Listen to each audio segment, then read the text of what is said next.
Ассаламу алейкум Айбек мырза. Алейкум ассалам. Бизде мындай суроо жаралып атат. Абрин Ангус уйлар тарыхын айтып бере аласыздарбы? Качан келди эле ушу Рейнекен чарбасына? Анан эмне үчүн Абрин Ангус породасындагы уйларды тандадыңыздар? Рейнекен чарбасына деги эле Кыргызстандын биринчи жолку тарыхында ушул 236 баш Кыргызстаныбызга Америкадан, Монтанадан сатып алынып келген. Бул бир чоң проект болгон. Ошол проекттин дагы автору өзүбүздүн атабыз. 2013 жылы ушул атабыз проект жазып, анан ошол проекттин жактап кредиттин негизинде. Бул негизи кредитке алынып келген малда Кыргызстанга 236 баш кредитке алынып келген. Ошол бүгүнкү күнгө чейин чарбада төлөнүп келет. Жана ошондой эле ушул ангусту мисалы үчүн Чабрец чарбасы алган, ошо Кочкор районунда дагы бир чарба алган, Таластан дагы Нурлан деген байке алган.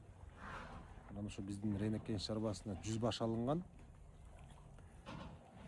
Кыргызстаныбызда деги эле Союз тарагандан баштап ушул асыл тукум мал чет өлкөдөн эч алынып келбептир да.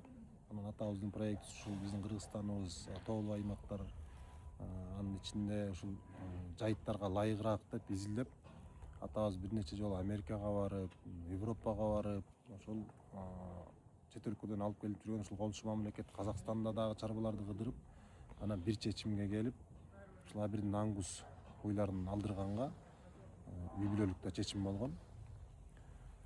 2013 жылы ушул ноябрдын аягы менен Кыргызстанга ошончо баш алынып келген. Рейнекен чарбасына 100 баш ошол 2013 ноябрдан бери багып келебиз. 10 айлык торпокторду ошол кезде $4800 алынган. Эми үйгө келиши менен $5000 болгон. Букалары 12 айлыктарды $6800 алып келгенбиз.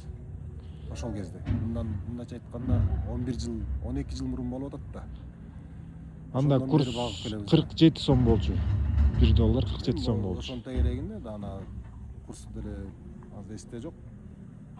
Анан бул эми асыл тукум мал ар дайым эле баалуу болот, кымбат болот. Булардын дүйнөлүк саны дагы аз да дүйнөдө мисалы. Анан тазалары. Ошол тазаларынан алып келип анан бакып. Өтө көп бул тажрыйба топтодук. Себеби биз алыскы жайытка да айдап көрдүк. Ушул биздин жакынкы жайытка да айдап көрдүк. Жайытта кандай жүрөт, жайытта кандай оорулар болот, чыгымдар болду башында. Билбестик менен бир топ дөлдөрдү өлтүрүп алды, бир топ уй чыгымга учурап калды. Анан башыбыздан ушул 14 жылдан, 12 жылдан бери ушул ангус менен алышып келебиз. Абдан көп баягы тажрыйба топтодук да, мындайча айтканда. Азыр биздин Кыргызстанга көбүнө таанымал, көбүнө белгилүү болуп калды. Негизги башында орусча первый проходец деп коет го. Биринчи кадамдарды, биринчи кыйынчылыктарды тарткан ушул биздин чарбада. Ошондуктан тарых ошол. Негизи 2013 жылы ошондук Кыргызстаныбызга алынып келген.